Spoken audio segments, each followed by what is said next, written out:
Bonsoir à tout le monde. Ok. Donc, est-ce que quelqu'un veut nous partager ce qu'il a appris, de ce qu'il a entendu? Est-ce que tu as eu une prise de conscience? Est-ce qu'il y a vraiment des choses qui te sont revenues à l'esprit? On commence toujours par un petit partage d'expérience. Ou bien est-ce que tu as atteint un objectif? Ou bien tu as atteint un palier important de ton objectif cette semaine? Qui veut nous partager une victoire pour nous mettre dans une énergie positive. Bonsoir, coach. Tu as connecté sur deux trucs. Il faut éliminer un. On est assis côte à côte. Ah, ok. C'est que vous n'êtes pas assis l'un sur l'autre, hein, quand même. Hein. Non. Bonsoir, coach. Bonsoir, tout le monde. Bonsoir, Dame Kassiwi. Comment tu vas? Tu veux nous partager quoi? Ça va bien, par la grâce de Dieu. Non, c'est juste dire que j'ai écouté, mais je n'ai pas fini. Voilà. Donc, c'était pour dire ça. Mais en lisant déjà, les frustrations sont revenues à la surface, en fait, concernant l'enfance et tout ça.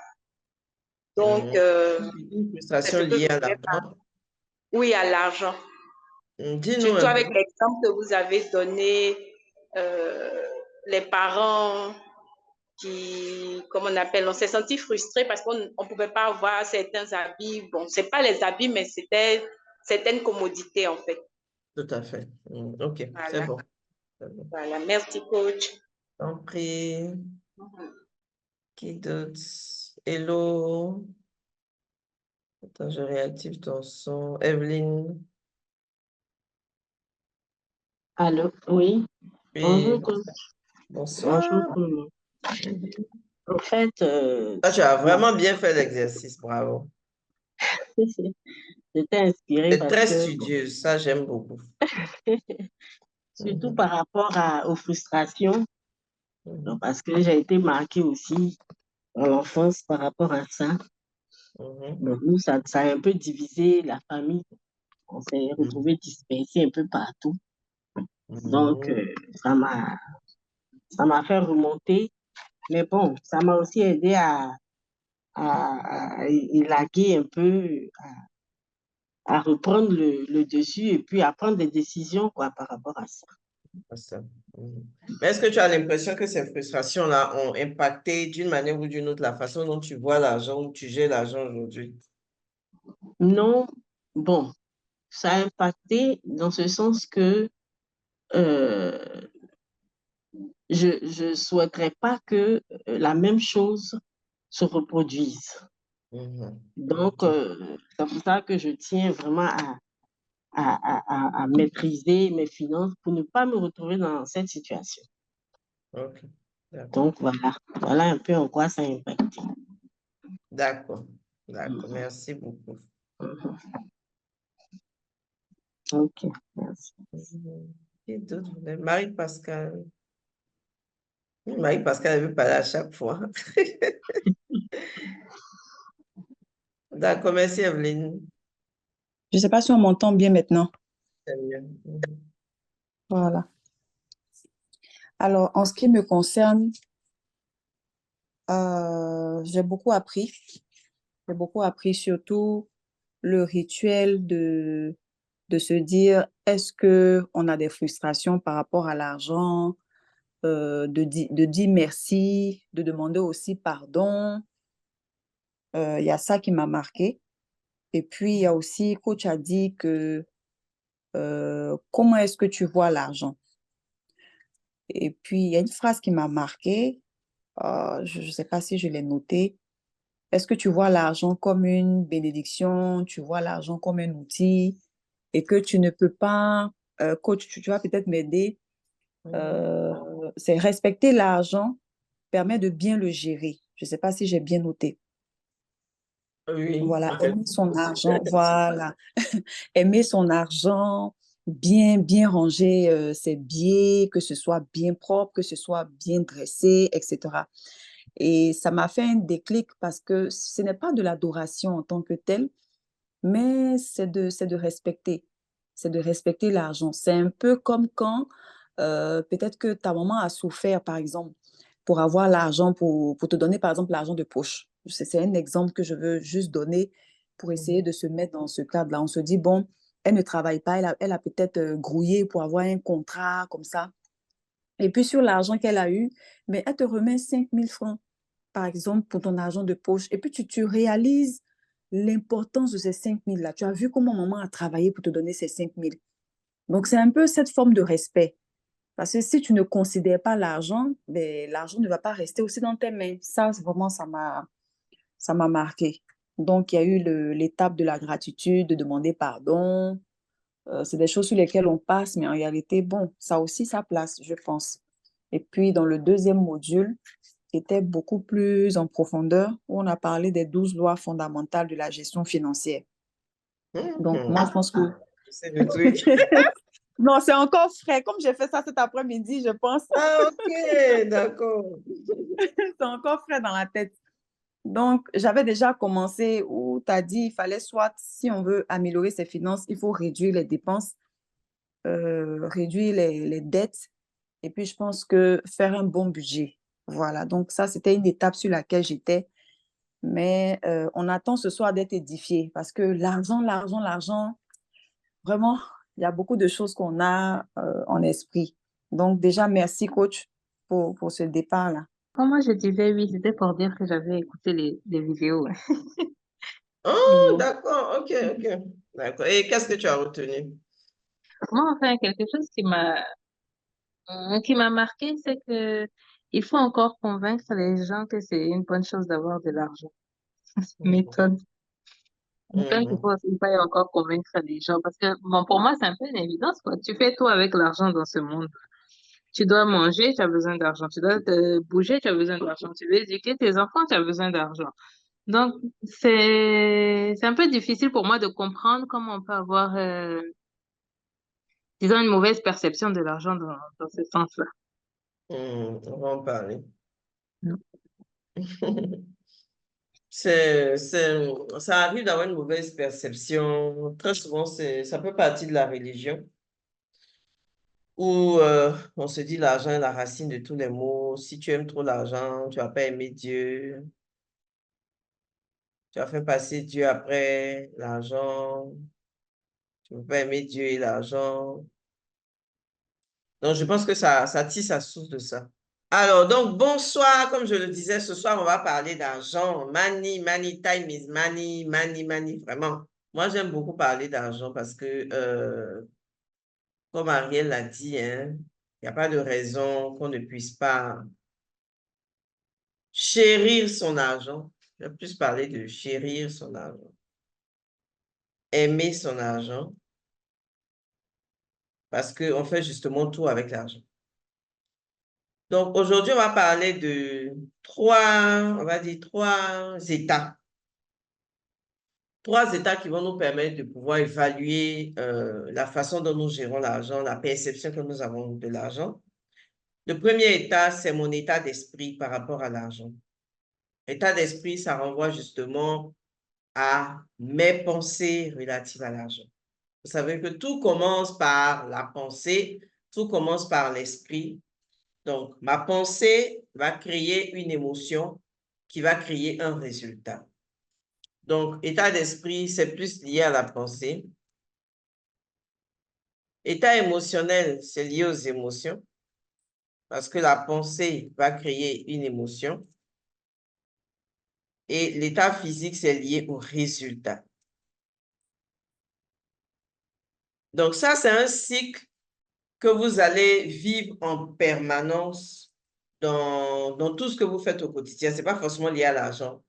Dans tout ce que vous faites au quotidien, essayez souvent de vous arrêter pour voir vraiment qu'il y a une corrélation directe entre pensée, émotion et résultat. Donc, quand par exemple, dans ton enfance, tu as été rejeté, hein, parce que tes parents n'avaient pas forcément les moyens de t'offrir les beaux cahiers, les belles tenues de l'école, hein, comme ce qui a été un peu mon cas. tu accuses l'argent, tu te dis c'est parce que je n'ai pas d'argent qu'on me traite comme ça. Donc ça déjà, il y a une pensée négative qui va commencer à se créer vis-à-vis de l'argent. Il y a une pensée qui va commencer à se créer vis-à-vis du fait de manquer d'argent. Et ça va créer un état émotionnel. Et l'état émotionnel, tu peux te dire, par exemple, ça peut t'emmener à te refermer sur toi-même. Je n'ai pas d'argent, donc je ne mérite pas voilà, d'être avec celles qui ont l'argent ou ceux qui ont l'argent. Moi, j'ai fait un lycée de filles. Et peut-être dans le lycée de garçons, je ne sais pas si ça se voit comme dans nos lycées de filles, mais en tout cas, chez nous, la distinction était très nette. Hein. Les filles à papa étaient à part, et puis nous, les filles à papa moyen, nous aussi, on était de l'autre côté. On est d'accord. Donc ça peut justement faire créer des pensées négatives par rapport à l'argent, des émotions négatives, et ça peut nous donner un résultat. C'est-à-dire que si on n'a pas pris le temps de faire la paix avec notre argent, quand on grandit justement, on peut utiliser l'argent comme un moyen de se venger de notre enfance, de ce qu'on n'a pas eu dans l'enfance. Comme dans l'enfance, j'ai manqué d'argent, maintenant que je suis adulte et que j'ai mon salaire, je vais prendre mon salaire et prouver aux gens que moi aussi, je suis quelqu'un. Vous voyez un peu, donc on est dans pensée, émotion et résultat. Si par exemple, il y en a, c'est le contraire, parce ils étaient par exemple le fils du riche dans l'école, mais le fils du riche du quartier, ils ont été aussi stigmatisés et se sont retrouvés seuls par rapport aux autres enfants du quartier. Donc, il peut se dire, ah, c'est à cause de mon argent qu'on me rejette. Donc, du coup, il va auto-saboter ses finances quand il sera adulte. Ou bien, il peut se dire, j'ai eu des amis parce que j'avais l'argent. Du coup, j'ai eu de faux amis, des amis qui ont voulu de mon amitié parce que j'avais de l'argent à leur donner. Donc, quand je deviens adulte, que je ne veux plus avoir de faux amis, je vais peut-être me bloquer financièrement parlant, je ne vais pas trop chercher à gagner beaucoup d'argent, je vais me limiter, bien je vais dilapider chaque fois que j'ai de l'argent. Là, on est vraiment dans de l'inconscient. Vous savez qu'au niveau de l'esprit humain, on a 3 niveaux. Il y a le niveau de la conscience, le niveau de l'inconscient et le niveau du subconscient. Tout ce qui relève de l'enfance, tout ce qui relève de la naissance à l'enfance va se loger dans le subconscient. Parce que notre esprit n'est pas fait pour se souvenir de tout ce qu'on a vécu durant notre vie au même moment, auquel cas notre conscience va exploser. La conscience est là pour gérer le day-to-day. La conscience est là pour gérer l'état présent, le jour J. Maintenant, l'inconscient, ce sont nos souvenirs récents qui vont se loger dans l'inconscient. L'inconscient aussi, c'est tout ce qu'on fait de façon automatique qui va se loger dans l'inconscient. Par exemple, quand j'apprends à conduire et que je dois apprendre à tenir le volant, à manier l'embrayage et tout ça, je suis dans la conscience. Mais dès que je maîtrise la conduite, je bascule dans l'inconscient parce que je peux rouler même quasiment les yeux fermés. Et puis, tout ce qui est du passé, par contre, va se loger dans le subconscient. Donc, ce genre d'exercice que je vous demande de faire par rapport aux finances, où je vous dis de retourner dans votre passé et tout ça, c'est pour aller fouiller dans le subconscient. Qu'est-ce qui, dans ton subconscient, peut être aujourd'hui la raison pour laquelle tu ne gères pas bien ton argent? On n'apprend pas aux gens à gérer l'argent en parlant de budget ou en parlant d'épargne. Non, non.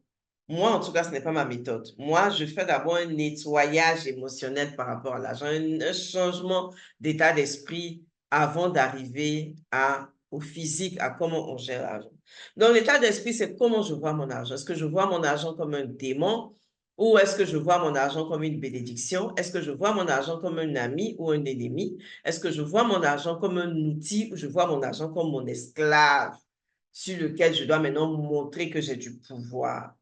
Donc, je veux que, pendant que j'explique, et pour ceux qui ont eu justement l'opportunité d'écouter les vidéos, que vous puissiez vraiment ramener à votre conscience, à votre mémoire, tout ce qui aurait pu à un moment donné occasionner un rejet vis-à-vis de l'argent, une mauvaise pensée vis-à-vis de l'argent. Parce que tu ne peux pas attirer dans ta vie ce que ce qui te fait peur. Tu ne peux pas attirer dans ta vie ce avec quoi tu n'es pas à l'aise. Tu ne peux pas attirer dans ta vie ce qui génère en toi de la peur, ce qui génère en toi un sentiment de rejet.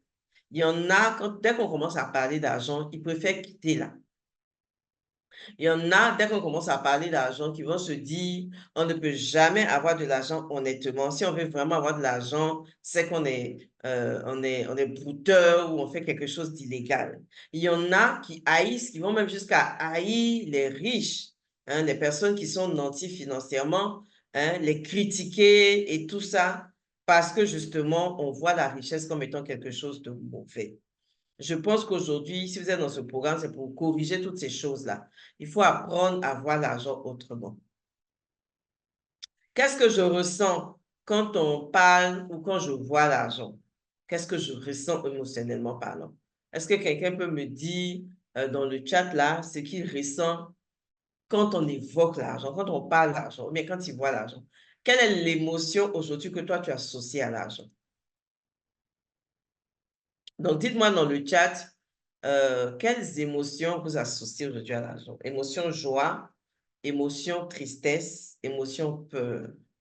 Ça sont les émotions de base. Ou bien émotion haine. Oui. Stress, voilà. Ça, c'est une émotion liée à l'argent. Stress. Stress. Donc, ça veut dire qu'il y a quelqu'un... Il y a un souci peut-être au niveau de la gestion. Émotion stress aussi pour Apolline. Linda, la joie. Très bien. La joie, la joie, la joie.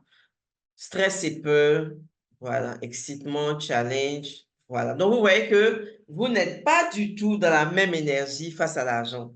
Ceux qui sont plus dans la joie, dans l'excitement, dans le challenge, qui voient l'argent, le fait de gagner de l'argent comme un défi, mais le fait de gérer de l'argent comme un défi, comme quelque chose d'excitant, sont des personnes qui seront plus sensibles, vous voyez, au fait d'acquérir de l'argent, de gagner de l'argent facilement.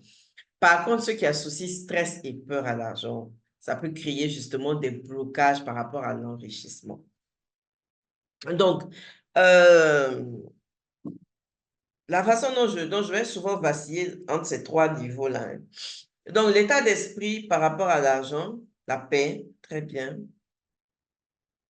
Donc, Jessica qui dit joie et envie de s'en défaire ou de l'utiliser systématiquement. Donc, tu vois, ça, il y a une émotion positive et puis il y a une émotion négative en même temps qui se rattache à ça. Vous voyez un peu. Donc, aujourd'hui, comment vous voyez l'argent aujourd'hui? Qui voit l'argent? Comment vous voyez l'argent? Vous voyez l'argent comme un outil ou bien comme un esclave? Est-ce que vous voyez l'argent? Qui pense qu'il a une vision négative de l'argent? Qui pense qu'il a une vision positive de l'argent? Moi, j'ai longtemps eu une vision négative de l'argent. Vous voyez, j'ai grandi dans une famille où on avait le juste nécessaire, où on avait le juste nécessaire, juste ce qu'il fallait pour vivre. Hein? On n'était pas trop dans dans les grosses dépenses et tout ça. Donc, du coup, quand moi je suis devenue salariée, j'ai utilisé mon salaire comme un moyen de me forger de tout ce que je n'ai pas pu avoir dans l'enfance. Donc, avec mon salaire, ceux qui connaissent mon histoire, hein, voilà, c'était les achats intempestifs, aucune possibilité, d'épargner parce qu'il fallait que je me prouve que maintenant, je peux jouir de mon argent comme je le veux. Je n'ai plus de restrictions, je n'ai plus de limites par rapport à mon argent. Donc, voilà à peu près moi, au début, comment je percevais la chose.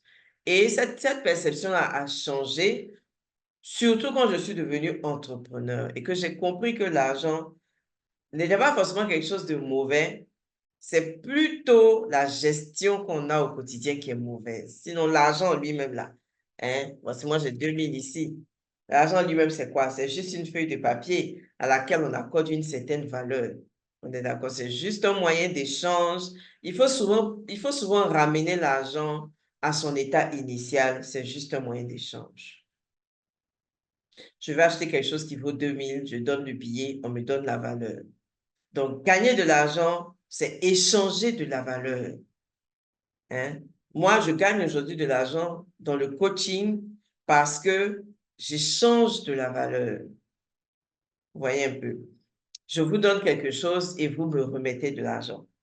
Donc, si tu veux gagner de l'argent, tu veux gagner beaucoup d'argent, il faut apporter plus de valeur que la normale n'apporte de valeur. C'est valable dans une entreprise. Tu veux gagner un gros salaire, il faut apporter plus de valeur à l'entreprise. Il faut que tu deviennes dans cette entreprise un élément clé. Il faut que tu deviennes dans l'entreprise quelqu'un sur qui on peut compter. Voyez un peu. Mais tant que tu as un poste accessoire au sein de l'entreprise, tes revenus seront limités à la valeur que tu apportes à l'entreprise.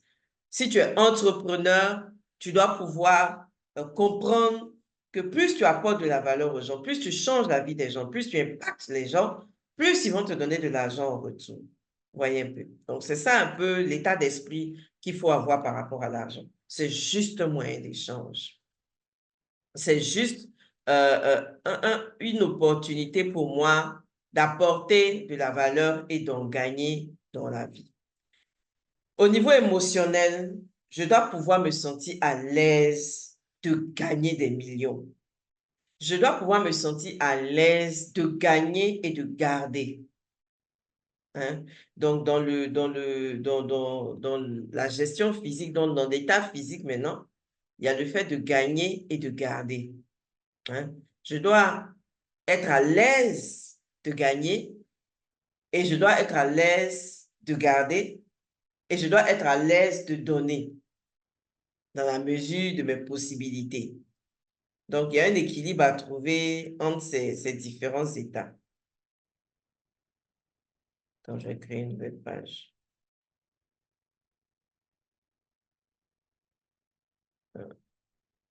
Voilà. Donc, il y a quoi? Il y a le gagner. Donc, gagner de l'argent, ça, c'est le premier pilier. Je ne peux pas gagner l'argent que je mérite. Ouais, un peu. Si j'ai une perception limitée, quelle que soit la force de ce que je fais ou quelles que soient les initiatives que je prends, je serai limité dans la réception, dans ce que je gagne de l'argent. Donc, la perception négative va limiter le gagner.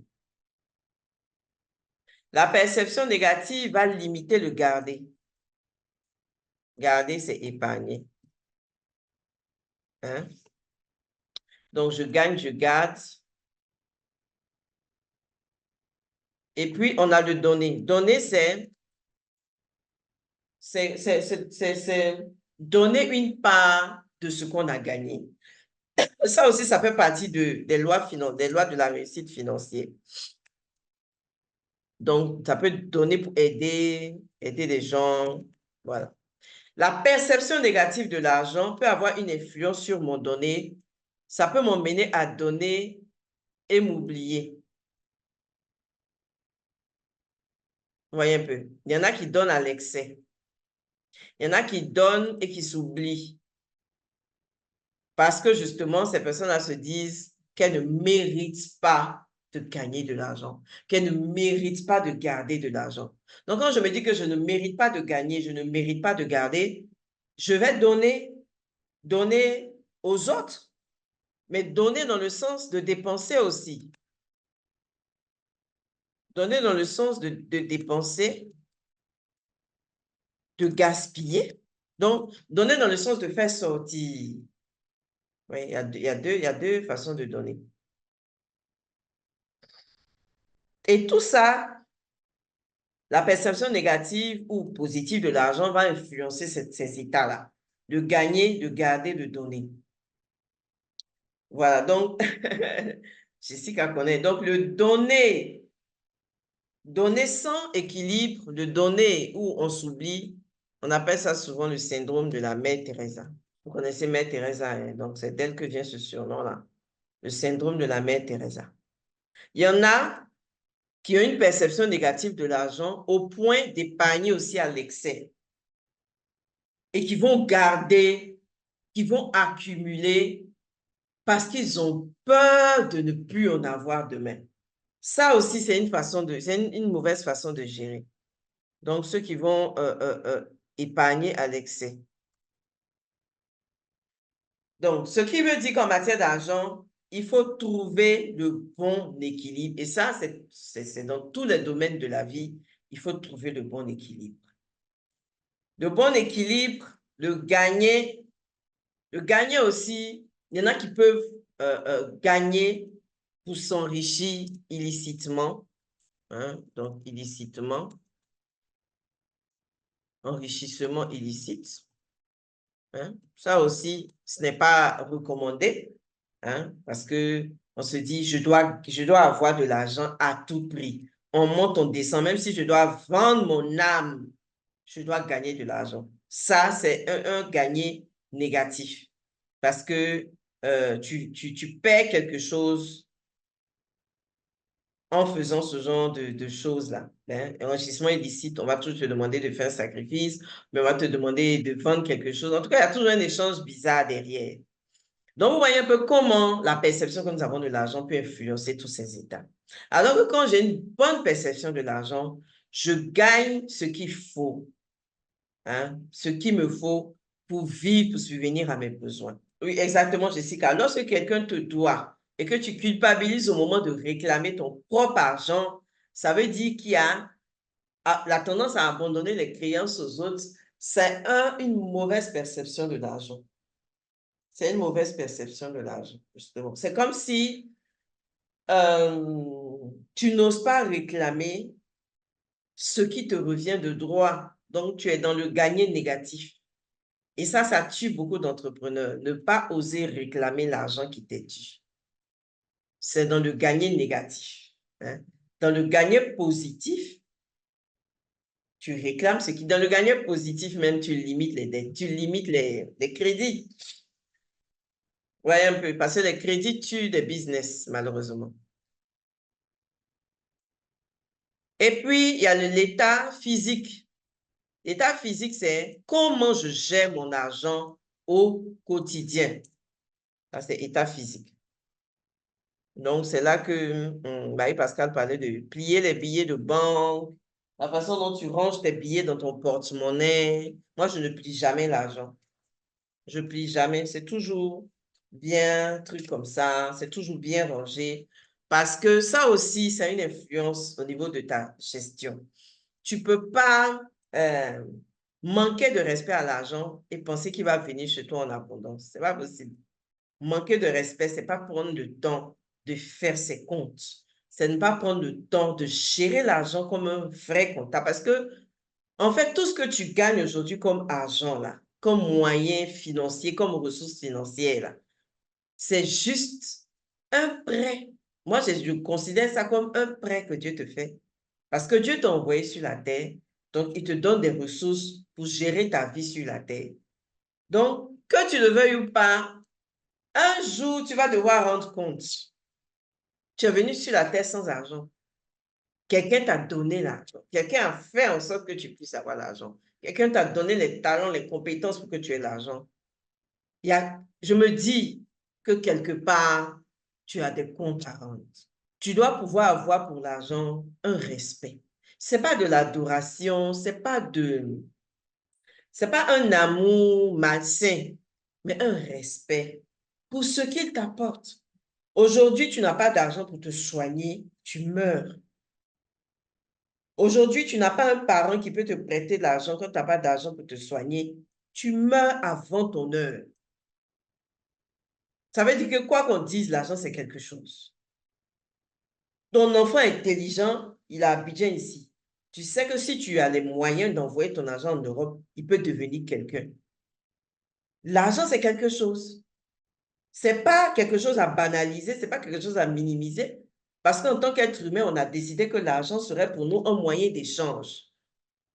Donc, si je veux emmener mes enfants à l'étranger pour étudier parce qu'ils sont intelligents, je vois qu'ils ont des capacités, des possibilités, si je n'ai pas d'argent, quelque part, je bloque une destinée. Je bloque la destinée de mes enfants. Je bloque l'avenir de mes enfants. Donc, je deviens une entrave au plan de Dieu pour la vie de quelqu'un. C'est jusque là qu'il faut aller quand on voit, quand on pense à l'argent, quand on réfléchit à l'argent. Ma mère ou bien mon père, aujourd'hui, a atteint d'une maladie et on a besoin d'un certain montant pour l'opérer. Je n'ai pas l'argent, je peux le conduire à la mort avant son heure. C'est de ça que je parle. Mais cette façon de percevoir l'argent, ça t'emmène aussi à comprendre que chaque centime compte. Aujourd'hui, j'étais dans le lit en train de discuter avec mon mari. Il y a des choses qu'on doit faire pour la maison. Et en discutant, il m'a sorti du genre, moi, il m'appelle Picsou. Moi, je suis la Picsou de la maison. Donc, je lui ai dit, par rapport à ce qu'on doit faire là, moi, je lui ai donné mon budget. Il m'a dit, mais comment tu peux donner un tel budget, sachant que tu sais que le budget ne pourra pas couvrir ce qu'on veut faire. Je dis, bon, donc, on voit aussi ta part, et puis quand on va mettre sur la mienne, on va pouvoir faire la dépense. Il m'a dit, mais pour l'argent des planeurs. Je lui ai dit, l'argent des planeurs n'est pas mon argent. Vous voyez un peu. Et ça, c'est la difficulté qu'on a souvent quand on est entrepreneur. On a l'impression que l'argent de notre entreprise n'est pas notre argent. Souvent, je suis à la maison, je dis aux enfants, j'ai rien, je suis moisie actuellement. Ma fille me demande, mais maman, comment tu peux dire que tu es moisie avec tout ce que tu vends? Et je lui fais comprendre que l'argent de Priscanat n'est pas mon argent. Priscanat, c'est une personne morale. Moi, je suis une personne physique. Il y a deux personnes dans la gestion de Priscanat. Donc, dans l'argent de Priscanat, j'ai ma part. Mais tout l'argent de Priscanat n'est pas à moi. Donc, quand ce que Priscanat m'a donné est fini, je te dis que je n'ai plus d'argent. Ça, c'est une manière de réfléchir quand tu es un entrepreneur qui veut aller loin. Mais il y a des entrepreneurs qui pensent que l'argent de l'entreprise est leur argent. Donc, ils vont puiser dedans à longueur de journée, ils ne vont pas se fixer de budget. Et donc, à nous aller, on est à fond dedans. C'est une mauvaise façon de gérer l'aspect physique de l'argent. On est d'accord. Donc, l'aspect physique, ça rejaillit aussi sur le gagné. Donc, le gagné, comment je gère au quotidien ce que je gagne. Chaque centime compte. 5 francs, c'est important parce que ça décomplète 1 million. Donc, gagner, état physique gagné, je suis à l'aise avec le gagner. Et gagner, c'est gagner l'argent à la mesure de mes compétences. Je ne peux pas être une personne talentueuse et être pauvre. Ça veut dire que j'ai un mindset qui n'est pas bon par rapport à l'argent. Je n'ose pas demander le salaire que je mérite. Je n'ose pas facturer comme je le mérite. Ça veut dire que j'ai une perception négative quelque part de l'argent. Je me prive d'un argent que je mérite. Parce que ce que Dieu a mis en toi, là, c'est ce qui doit te nourrir. Le talent que tu as, les dons que tu as, les connaissances que tu as. Hein? On va dire quoi? Tous les sacrifices que tu as eu à faire à un moment donné de ta vie pour être là où tu es aujourd'hui. Tu dois être en mesure d'en profiter. Et ce n'est pas une affaire d'en profiter demain. Il y en a qui gagnent, qui se disent que je vais en profiter quand je serai à ma retraite. Rien ne prouve que tu atteindras la retraite. On a un papa de l'église qui a pris sa retraite en décembre 2023. En décembre, on a fait la fête de sa retraite, on l'a envoyé au bureau, il y a eu des fêtes. Le 7 janvier, il a fait un arrêt cardiaque à la maison. Il est décédé à même pas 2 semaines de la fin de sa retraite, au moment où il allait se poser pour profiter. Si c'était quelqu'un qui n'avait pas profité pendant qu'il travaillait, il serait en train de se mordre les doigts aujourd'hui. Donc, je gagne ce que je sais que je mérite. Et dans le garder, je gagne ce que je sais que je mérite. Je mérite de garder aussi ce qu'il faut pour les jours où ça sera compliqué. Pour les jours où je n'aurai pas la force d'en avoir. Je disais à mon mari, aujourd'hui, les gens ont la chance de procrastiner parce qu'ils sont encore jeunes, parce qu'ils sont encore frais. Donc, ils se disent, non, je peux procrastiner, je peux procrastiner. Mais attends, quand on aura 60 ans, 70 ans, notre journée sera faite de procrastination parce que notre corps même sera en mode procrastination. Donc, pendant que mon corps n'est pas encore en mode procrastination, là, je n'ai pas le droit de procrastiner sur mes objectifs, sur les choses que je veux réaliser. Voilà un peu l'état d'esprit qu'il faut avoir. Je garde ce qu'il faut. Et on dit le minimum, c'est 10%. Qu'il pleuve ou il neige, on dit le minimum, c'est 10%. Il faut garder 10% de tous tes revenus. Que ce soit son 1000 francs, son 2000, son milliard, il faut épargner, il faut garder. Épargner, la qualité de ton épargne révèle la qualité de ta gestion financière. Tu n'as pas d'épargne, tu es un mauvais gestionnaire. Il n'y a pas de demi-mesure. Donc, j'ai regardé un peu les bilans, vos bilans financiers et tout ça. Il y en a qui n'ont pas de budget épargne. C'est dramatique. Ne pas garder comme il le faut va te conduire à un endettement exagéré. Un endettement exagéré et inutile.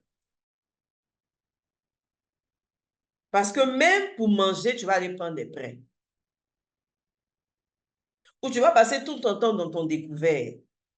Tu vis de découvert en découvert.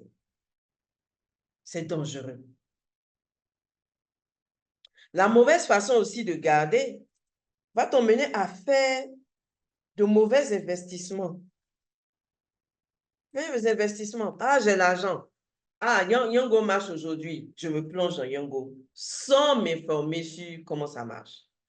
Ou bien, ah, j'ai l'argent, oui, je gagne beaucoup, mon épargne est là, ça commence à me démanger. On dit qu'il y a un truc de e-commerce en ligne, tu donnes 100 000, tu as 300 000 en 2 semaines, les systèmes de Ponzi, je vais investir dedans. Ou je vais vendre un bien familial pour investir dans ce genre de choses. Je vais sacrifier quelque chose pour investir. Et à la fin, je vais perdre tout mon investissement. Voici des mauvaises manières de garder et de gagner aussi, même par la même occasion. Donc, quand tu respectes ton argent, tu ne peux pas mettre ton argent dans quelque chose que tu ne maîtrises pas. C'est comme si tu as un enfant, tu sais que tu ne lui fais pas confiance, mais tu lui donnes de fortes sommes d'argent. Mais tu veux que l'enfant en fasse quoi? Tu ne peux pas investir ton argent, respecter son argent, c'est savoir où va mon argent. Et là où va mon argent, est-ce que l'argent va produire? Parce que l'argent est une semence. Tout ce que je sème doit me revenir d'une manière ou d'une autre, en gain financier ou en d'autres gains. Mais je ne peux pas passer mon temps à faire de mauvais investissements à répétition en comptant sur la chance, en me disant un jour ça va prendre. Donc ça n'a rien à voir. Respecter son argent, c'est savoir où va mon argent. Cet argent-là, là où il est parti, là, quelles sont mes garanties de rentabilité? C'est parce qu'on te dit que EVA marche, mais cacao marche, ou bien, je sais pas, patate marche, que tu vas aller donner ton argent à quelqu'un qui fait de la patate, sans savoir même déjà comment la patate pousse, sans savoir quel est le, je sais pas, quoi des patates. Et tu vas et tu donnes ton argent. Et c'est valable pour les foyers, c'est valable pour les couples. L'autre, ton conjoint te dit non, donne-moi l'argent, je vais investir dans un domaine. Tu vas investir dans quel domaine? Quel est le plan de rentabilité de ton business? Pas parce que c'est ton conjoint quand tu vas balancer l'argent comme ça. C'est un manque de respect vis-à-vis de l'argent. Voici ce qu'on appelle manquer de respect vis-à-vis de l'argent, l'aspect physique.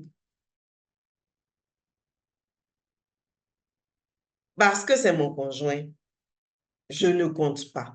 Parce que c'est mon conjoint, je ne calcule pas. C'est une mauvaise façon de percevoir l'argent. C'est vrai qu'on est en couple, c'est vrai qu'il y a la communauté de biens et tout ça, mais il faut respecter l'argent du couple. Il faut respecter l'argent du couple. Tu trompes ton conjoint, tu gaspilles l'argent dehors, tu manques de respect vis-à-vis de l'argent du ménage.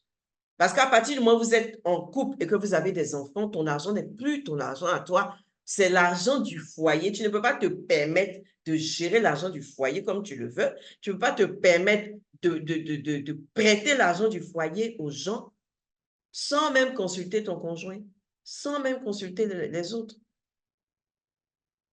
Donc moi, dans 20 000 de planeurs que je vends là, il y a pour moi dedans, il y a pour mon mari dedans, Il y a pour mes enfants dans 20 000, là. Il y a tout le monde est dans 20 000. Chacun a son montant dans les 20 000.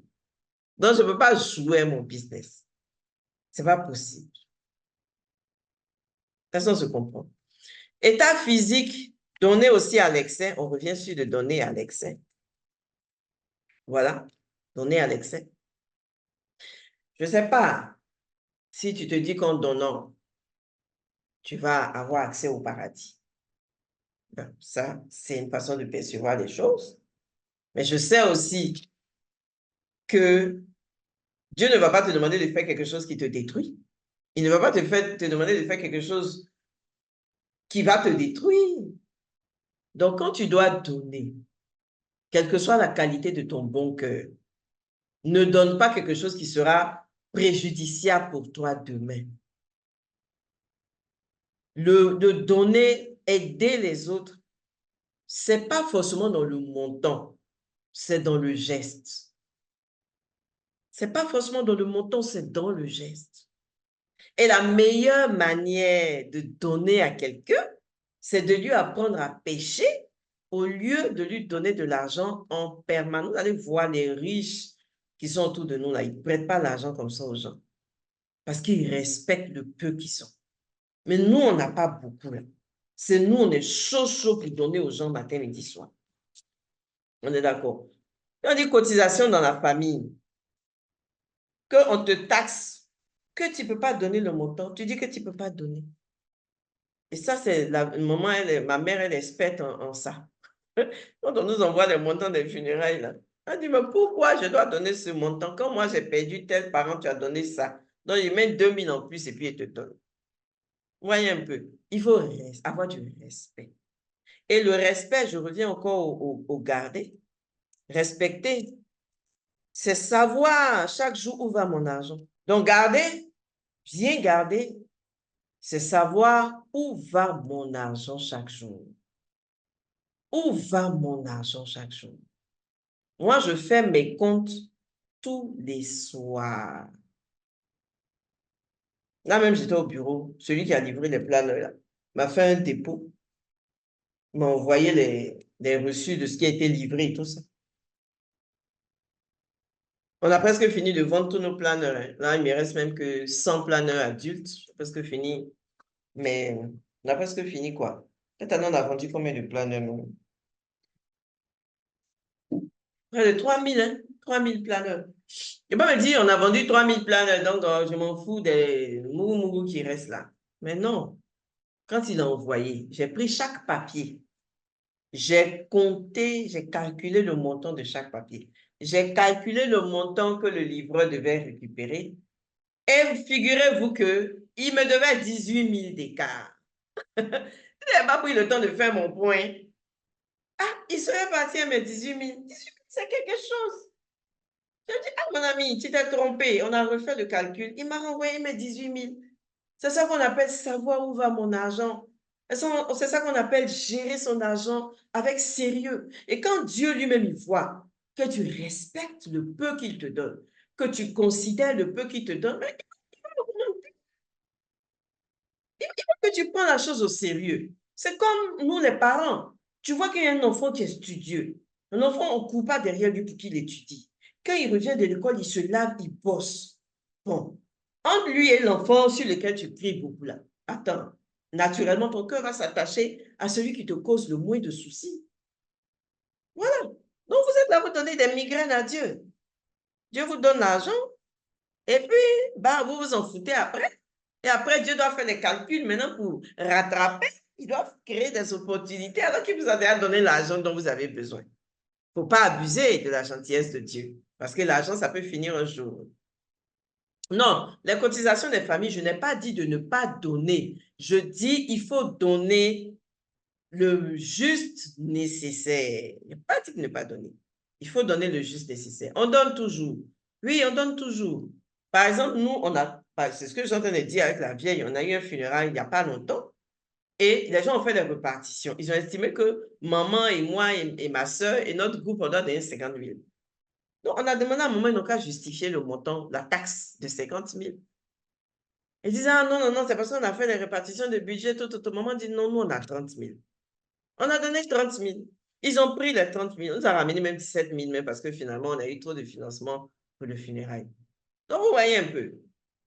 C'est pas qu'il ne faut pas donner, mais il ne faut pas se montrer le gourou de la famille. On dit 50, toi, tu donnes 200.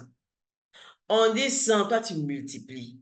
Un jour, ça va se retourner contre toi, que tu le veuilles ou pas. Nous sommes dans les familles africaines. Et qu'on le veuille ou pas, c'est l'état d'esprit qui est ici. Il faut être modeste. Vous voyez un peu. La mauvaise façon de gagner, c'est gagner et montrer aux gens.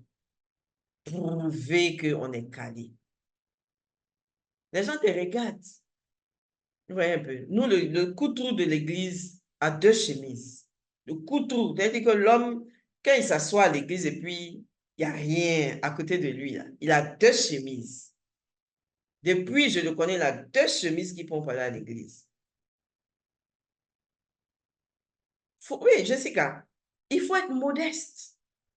Jusqu'à aujourd'hui, les gens demandent à ma maman ce que je fais. Jusqu'à aujourd'hui, très peu de personnes savent que j'ai démissionné de MTN. Très peu, ça fait 10 ans. Hein. Très peu de personnes savent que j'ai démissionné. Très peu savent que je suis entrepreneur. Très peu. Parce que je n'ai pas besoin de dire tout à quelqu'un. Je n'ai pas besoin d'étaler ma vie devant les gens. Ce n'est pas ça qui m'intéresse. Tu peux être riche en secret. Tu peux être millionnaire et puis tu ressembles à une personne lambda. Mais il y en a. La richesse doit se coller sur leur front. Habits chers, habits. Oui, Jessica. Jessica dit à me vendre sac à main 200 000. J'ai dit, Jessica, je ne peux pas payer sac à main 200 000. Même si j'ai l'argent de sac à main 200 000, donne-moi sac à main 30 000. Oh ouais, sac à main 30 000. J'ai payé mon sac à main 30 000.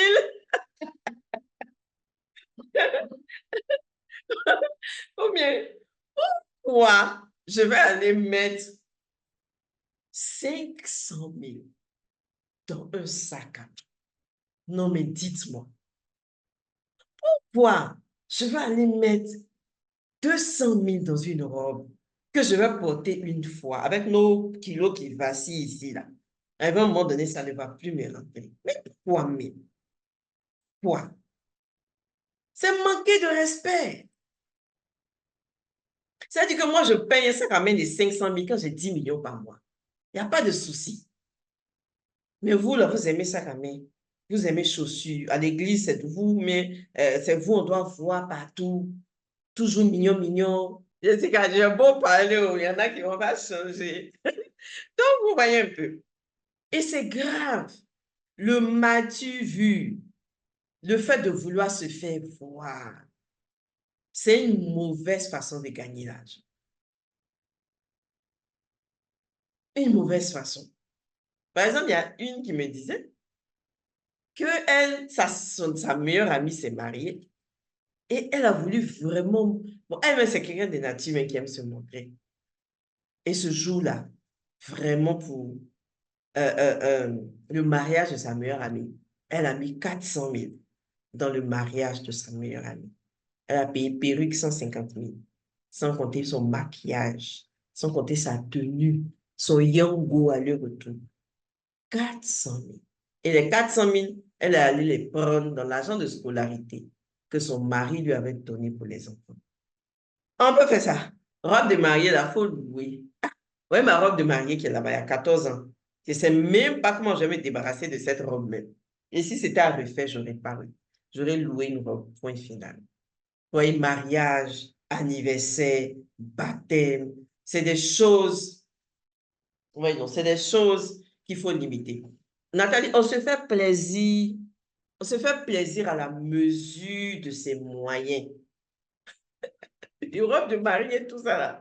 On se fait plaisir à la mesure de ses moyens. Voyez un peu. Donc, après, dans la répartition du budget, je vais vous donner des clés de répartition pour quel pourcentage devait affecter au loyer, quel pourcentage devait affecter aux vacances, aux loisirs. Je vais vous donner les clés de répartition, ne vous inquiétez pas. Je vais vous donner les clés de répartition. Normalement, dans les clés de répartition, même tout ce qui est achat, vêtements, chaussures, sac à main ne devait pas dépasser 7% de ton revenu mensuel. Ça, c'est vraiment, vous voyez un peu, 7 à 10%. Il y a des pourcentages qui existent. Hein. Des gestionnaires financiers ont déjà fait tout ce boulot-là. Donc, tout ça, c'est des choses je vais vous montrer dans la slide. C'est le premier cours de gestion financière. On va faire d'autres cours. Hein. On va apprendre comment calculer le budget. On va faire des tests pour connaître notre personnalité financière, etc., etc. On va parler de comment augmenter ses revenus. Donc, il y a tout un process. Ne vous inquiétez pas. Donc, voilà ce que je voulais partager avec vous. Et pour vraiment, je veux que ce mois de février, tout le monde achète ce livre qui est affiché là.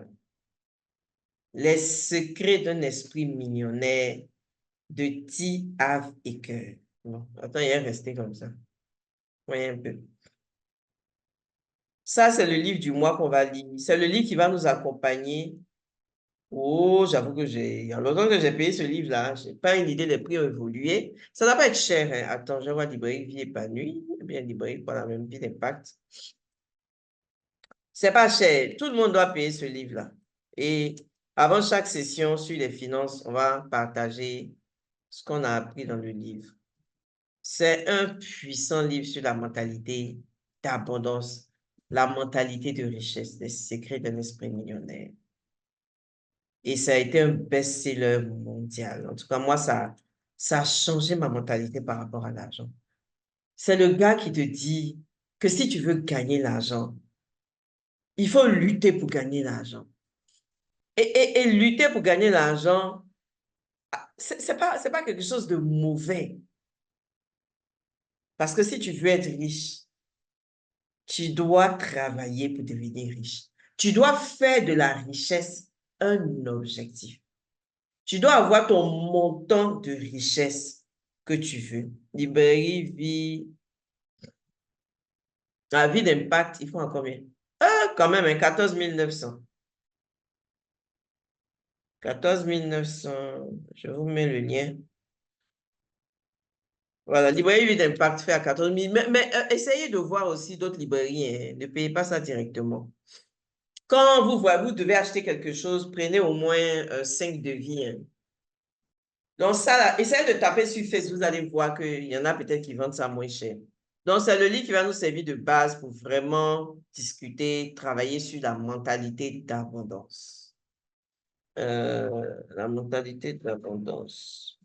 Moi, j'achète mes livres sur Amazon. Oui, Nathalie, j'ai donné ça depuis l'année dernière. Hein. Pourquoi tu n'as pas lu? Donc, on va lire, je vais voir dans le timing quel jour on peut parler de ça dans le WhatsApp pour partager un peu nos expériences de lecture. Donc, voilà. Et le deuxième point, est-ce que c'est bon pour vous par rapport à ça? Est-ce que vous avez compris un peu,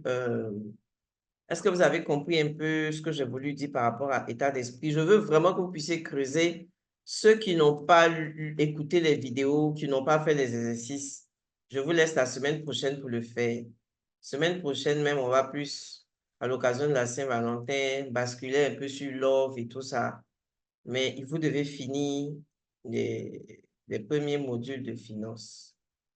C'est crucial et c'est capital. Donc, cette affaire d'augmentation salariale et tout ça, c'est une question de perception. Moi, quand j'ai démissionné de MTN, ils m'ont pris comme consultante et ils m'ont donné le salaire que je réclamais quand j'étais en poste. Vous voyez un peu comment les entreprises sont bizarres parfois. Donc, on va faire un autre, on va dire, déjà même, Jessica. C'est-à-dire qu'il faut que la personne paye, il faut que la personne te paye au moins le coût de revient de ta marchandise avant que tu ne lui livres la marchandise. Même pas même le coût de revient même. La moitié de la facture, bien, je ne sais pas comment appeler ça, mais la moitié avant que tu ne livres. Faut mettre ça dans les exigences de ton business. Ça va te faire perdre des clients, certes, mais ça va te faire gagner plus d'argent.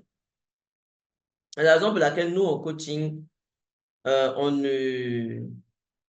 on paye avant de commencer le coaching, même si tu n'as pas confiance dans le coach même. Tu payes d'abord. Voyez un peu. Donc, quelqu'un qui veut cet article-là va trouver les moyens de payer l'avance que tu donnes, Jessica. Il ne faut plus donner à crédit. Les gens sont malhonnêtes. Non, il ne faut pas famille. Famille, c'est business. Je dis, ton business et toi, ce n'est pas la même personne. Ta famille, dès que ta famille veut payer quelque chose dans ton entreprise, ils sont plus famille, ils passent en mode client. Même si tu leur fais des facilités, ils sont des clients. Ils sont considérés comme des clients. De jouer avec cette affaire de famille et d'argent et de business et de patati et de patata, arrêtez de jouer avec ça. Arrêtez de jouer avec ça. Il faut être très, très, très, très sérieux avec ton entreprise. Même si c'est une entreprise qui te donne 10 francs par jour, c'est un business. C'est un business. Moi, tout ce qui est membre de la famille, vous payez moitié prix planeur. Il n'y a pas de, vous ne payez pas le plein tarif, ok, mais vous payez quelque chose, vous payez moitié. Tu vois, donc ça, il faut que ce soit quelque chose qui soit déjà calé dans votre tête, quoi. Quand on est entrepreneur, il y a des états d'âme, états d'esprit qu'on n'a pas. Oui, oui, oui. Un entrepreneur, c'est l'argent de Priscanat. C'est pas mon argent. Et à force de répéter ça à la maison, là, c'est devenu une récitation. Même ma maman même connaît le slogan. Ah, mais tu as vendu beaucoup de plans, non, non. Ah, tu as vendu beaucoup de plans, donc les dépenses bizarres, bizarres. Là. Elle dit, l'argent de Priscanat n'est pas mon argent. Un point, un train. Dans l'argent de Priscanat, souvent ici, les pieds disent, ça salaire que Priscanat m'a donné ce mois-là, c'est serré. Ouais, je me détache absolument des deux personnalités. C'est bon? Donc, je voulais vous montrer, est-ce que je vais dire que c'est le prochain exercice? Il y en a mais qui ne sont même pas encore à jour. Je n'ose même pas même donner cet exercice-là. Il faut bien qu'on avance aussi. Il faut bien qu'on avance. Qu'est-ce que je fais? Bon, je vous montre quand même. Donc, dans le bilan financier, je vous avais demandé de calculer vos revenus, vos dépenses, vos épargnes, vos investissements, c'est ça, hein? Et puis vos dettes. J'avais demandé de faire ça dans le bilan financier. Donc, voilà ce à quoi ça va servir en fait ce calcul du bilan financier là. Ça va vous permettre de connaître ce qu'on appelle ta valeur nette. Ta valeur nette, c'est vraiment ce que tu vaux aujourd'hui en termes, ce que tu pèses en termes de ressources financières, même si ce n'est pas forcément dans ta main, ce que tu pèses. Donc, pour calculer ma valeur nette, je vais tout simplement... Vous avez déjà renseigné ça normalement dans le fichier de bilan financier, donc c'est juste un copier-coller. Non, lui, je ne l'ai pas encore mis sur la plateforme. Je vous le présente d'abord avant de le mettre. C'est le résumé du bilan financier, en fait. C'est ce pourquoi je vous ai demandé de faire le bilan financier. Ma valeur nette, donc c'est combien je vaux aujourd'hui. Aujourd'hui, si on veut calculer ta valeur en tant qu'être humain, ta valeur financière, si on doit te vendre quelque part, on va calculer combien tu vaux. C'est comme quand tu veux vendre la maison et puis tu fais expertiser. Donc, tu vas faire la liste de tes actifs, tout ce qui est capable de faire rentrer de l'argent dans ta poche, et tu vas faire la liste de tes passifs, tout ce qui fait sortir de l'argent de ta poche. Donc, revenu, ici, on a salaire. Je vous donne des exemples. C'est petit, on dirait. Attends, je vais augmenter. Salaire, dépenses. Normalement, les dépenses font partie même des trucs. Hein. Voilà. Donc, revenu, épargne. Voilà, le montant de mon épargne, hein, ça peut être épargne, assurance, quoi. Donc, si par mois, je gagne 500 000 en épargne, je crois, en épargne, j'ai 600 000. Et même comme ça, hein. Investissement, j'ai un terrain. C'est-à-dire que si aujourd'hui je dois vendre ce terrain-là, je peux le vendre. Peut-être que j'ai un terrain que j'ai acheté il y a 1 an, 2 ans. Donc, puisque tout ce qui est immobilier prend de la valeur au fil des ans, donc si j'ai acheté un terrain du genre il y a 3 ans à 1 million, cette année, peut-être que je peux le revendre à 5 millions. Donc, ce terrain-là rentre dans mes actifs, même si je n'ai pas l'argent dans ma main, et je mets la valeur de ce terrain. Et puis, j'ai mes dettes. Peut-être j'ai pris un crédit immobilier. Un crédit immobilier, je ne sais pas, de 15 millions. J'ai pris le crédit immobilier. Je me suis dit que le crédit immobilier, je vais le mettre dans un business. Mais quand j'ai eu les 15 millions, mes parents ont eu des soucis. J'ai pris l'argent du prêt que j'ai pris à la banque. J'ai pris pour régler des problèmes de famille. Finalement, l'argent n'a pas servi pour ce pourquoi il a été pris et je dois rembourser tous les mois. Et ça, vous êtes nombreux à être dans cette situation. Donc, c'est l'épargne totale. Ici, on est vraiment dans les montants totaux. C'est-à-dire que quelle est ta valeur aujourd'hui si on doit t'acheter aujourd'hui là? Qu'est-ce que tu vaux?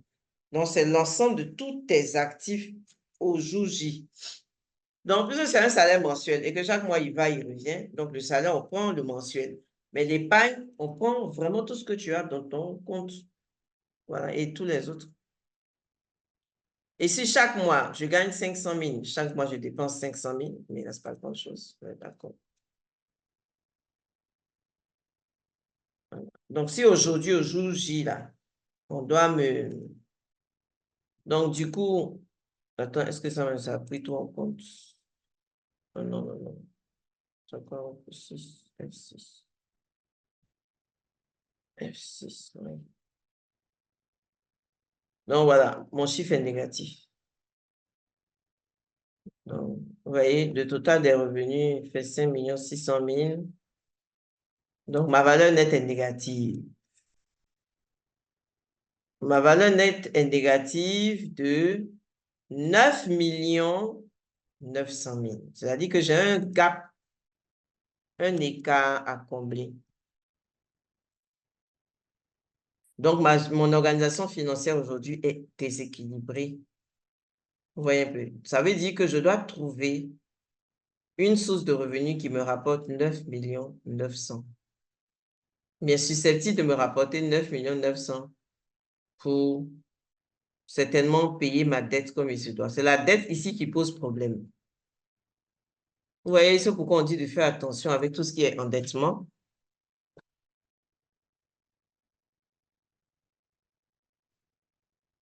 Donc ça, quand vous finissez le bilan financier, vous allez faire ce calcul-là pour voir quelle est votre valeur nette. Et du coup, tu as fini de rembourser tes dettes, hein, mais tu dois célébrer ça, hein, c'est très bien. Donc, du coup, 9 900 000 de gap à combler. Hein. Donc, quand tu rembourses, alors que l'argent du prêt n'a pas servi à quelque chose, il faut bien que tu trouves une autre source de revenus pour t'en sortir. Voilà.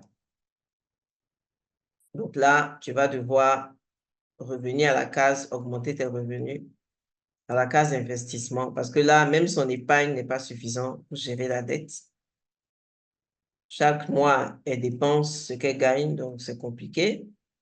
Elle n'a pas beaucoup d'investissement. Si elle avait peut-être 2, 3, 4 terrains, elle aurait peut-être pu vendre un terrain pour rembourser ses dettes rapidement.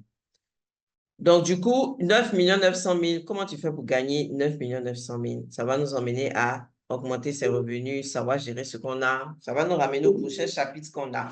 Mais au moins, je veux que vous puissiez faire ce calcul-là, au moins pour savoir ce dont vous avez besoin en termes d'argent. Hein? Parce que gagner de l'argent, ce n'est pas juste se dire, je veux gagner beaucoup d'argent, c'est je veux gagner combien d'argent. Hein? Moi, je vous ai dit que moi, j'ai mon objectif d'épargne par rapport à mes 40 ans. Ça, c'est un objectif. Hein? Et par rapport à ça, je mets en place un certain nombre d'actions pour y arriver. Donc, du coup, vous avez ici l'objectif financier. Ici, je vous ai mis vraiment tout ce que vous souhaitez réaliser dans votre vie. Tout ce que vous souhaitez réaliser, vie personnelle, achat de terrain, voyage en famille, tout.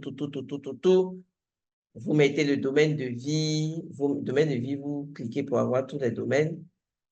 Priorité, la date souhaitée. Ça, c'est vraiment de la planification financière qu'on est en train de faire là. Le fichier même s'appelle plan de redressement financier. Le coût estimé, quel est le montant disponible aujourd'hui, quel est le montant à trouver. Donc ici, on rentre un peu plus dans le détail. Oui, dépense, c'est dépense mensuelle. Comme je le dis là, c'est ta valeur au jour J d'aujourd'hui. Tout ce que tu as aujourd'hui. Donc, la dépense, elle est mensuelle, pas annuelle. Parce que je n'ai pas encore dépensé l'argent de mars, donc c'est pas dans ma valeur. Donc, c'est ta valeur au jour J d'aujourd'hui. Et puis après, maintenant, les objectifs, c'est-à-dire que j'ai des objectifs que je me suis fixés ici. Nous, par exemple, on veut voyager cette année, on veut fêter nos 14 ans de mariage sur les Champs-Élysées. C'est un projet qu'on a, 14 ans de mariage. Du coup, voilà, ça va ressortir ici. Mais Fabi, tu mets chez qui on va-t-il dormir? Quand Marie m'a dit, on va aller rester chez qui? J'ai dit, mais Fabiola est là. Fabiola, elle dort. Toi, tu dors dans ton salon, nous, on dort dans ta chambre bien. J'ai dit, oh Marie, on va dormir chez Fabiola, ça c'est clair. Non, ne t'inquiète pas, on arrive. Donc, je te donne l'information maintenant. Après-toi à nous recevoir. Attends-toi à nous.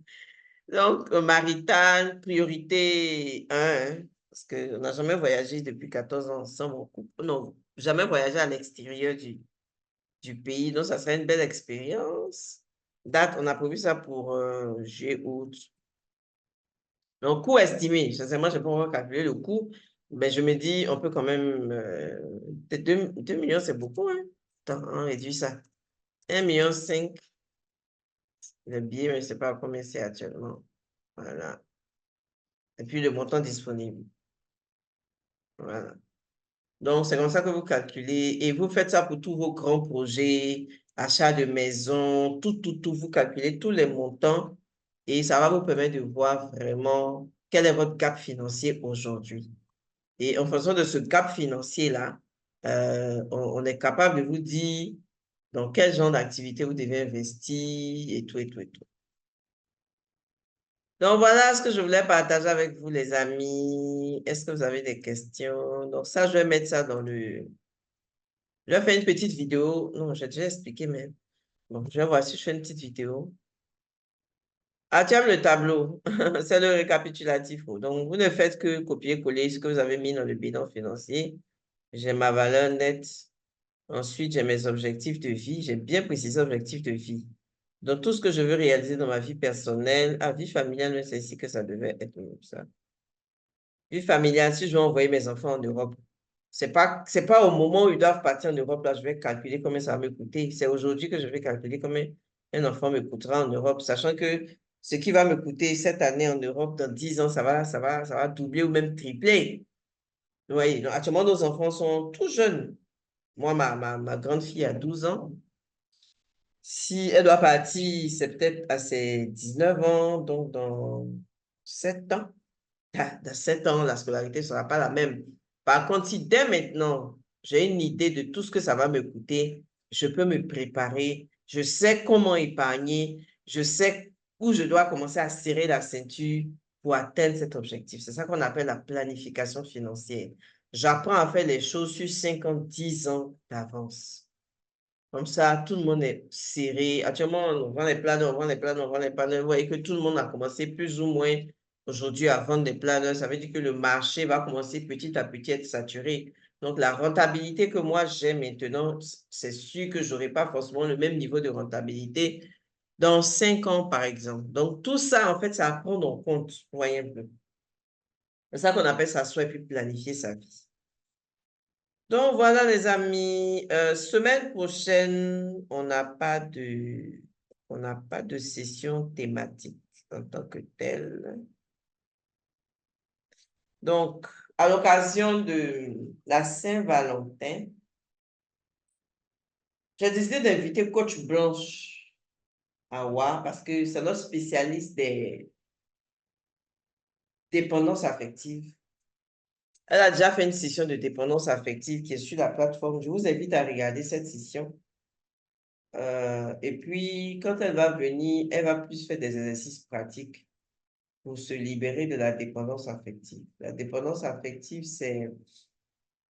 Comment je peux résumer ça même? Là où tu attends tout de ton conjoint ou de ta conjointe pour commencer enfin à vivre ta vie. On s'aime, on est fond l'un de l'autre, il n'y a pas de souci. Mais ça ne veut pas dire que je n'ai pas le droit d'être libre et indépendante. Même quand je suis en couple. Hein. Il y en a, quand l'autre sort, c'est la dépression, il faut que l'autre sorte tout le temps avec toi, il faut que l'autre valide toutes tes décisions, il faut que l'autre valide tous tes projets. Si moi, j'attendais que mon mari me donne son OK pour entreprendre, je ne serais pas là aujourd'hui avec vous. Voilà. J'ai démissionné quasiment sans son accord. Voilà. C'est pas forcément un bon exercice. C'est pas tout le monde qui est capable de faire ça. Hein. Voilà. Nous autres, là, comme il y a longtemps, on est cabris morts. Donc, on démissionne à tout moment. Donc, voilà. Donc, on va parler de ça. Comment arriver à se donner de l'amour quand on ne reçoit pas forcément de l'autre? Voilà. C'est ça la grande question. Parce qu'il y en a qui attendent, qui attendent que tout soit parfait dans le foyer avant de commencer à vivre leur vie. En attendant, le temps passe. Voilà. Et ce n'est pas évident hein, que l'autre change. Du coup, c'est comme une impasse en fait. Quand on voyage, ça dépend. Ça dépend. Ça, c'est à vous de décider. Vous pouvez vivre chez des connaissances ou bien vivre à l'hôtel. Nous, on va faire toute une tournée. Il y aura un temps où on sera chez des connaissances. Il y aura des parties où on sera à l'hôtel. Voilà. Il faut faire un mix. Hein. Faut faire un mix. C'est parce que mon oncle est décédé, mon oncle en France est décédé que, voilà, sinon, on serait resté chez lui-même tout le temps. Je ne veux pas rester chez Fabiola tout le temps. C'est pas si son chéri va venir là-bas. Ah, du point de vue des dépenses. Ah, mais du point de vue des dépenses, si vous avez quelqu'un qui peut vous héberger tout votre séjour, vous restez chez la personne. Vous aider un peu dans la nourriture et puis c'est tout. Du point de vue des dépenses, c'est mieux de trouver quelqu'un chez qui vivre. Ça réduit les coûts, puis ça vous permet de profiter pour voyager, prendre l'argent pour visiter des villes, faire des achats. Voilà. Jeudi prochain, j'ai mis session, organiser sa maison, mais non, ça ne sera pas possible. Jeudi prochain, on ne va pas faire organiser sa maison. Peut-être que je vais mettre le pack. Je vais voir si je mets le pack en même temps pour tout le monde. Le pack organiser sa maison. Rappel important. Tous ceux qui ne sont pas passés à la caisse, votre délai de rigueur, c'est le 15 février. Attends, ça dépend des coûts. On n'a pas encore fini le circuit. Ah, c'est juste. Bon, d'accord. 2, c'est juste. Ah, parce que j'ai mis combien même?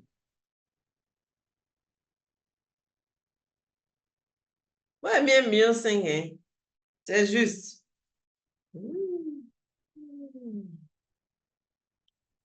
Pourquoi on met 2 millions dans un voyage? Ah, les billets sont chers. Mais si on paye les billets maintenant, ça sera moins cher. Ah, d'accord, on va réajuster. Alors.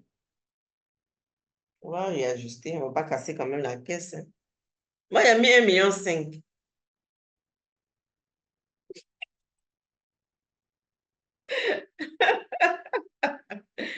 1,5 million, c'est juste.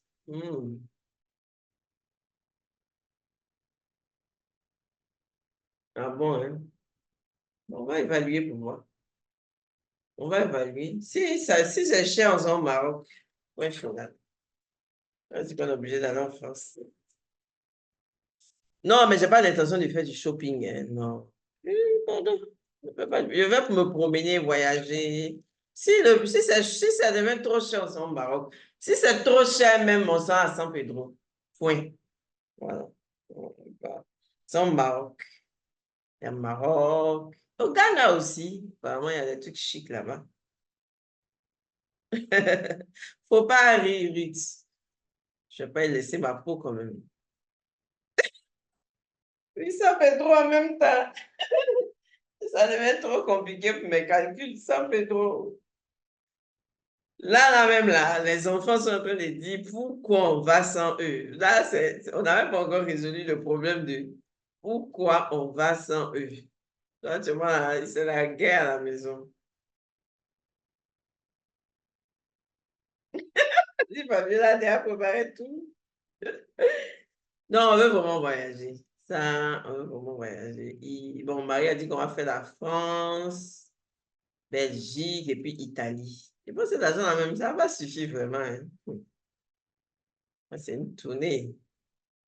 Bref. Donc, voilà.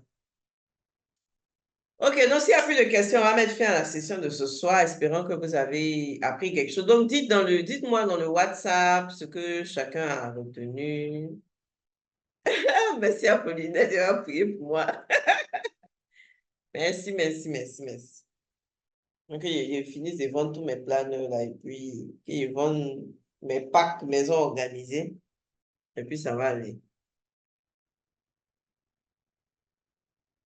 En tout cas, ça va nous faire du bien de changer d'air. Là, j'ai vraiment besoin de repos. OK, merci à tout le monde.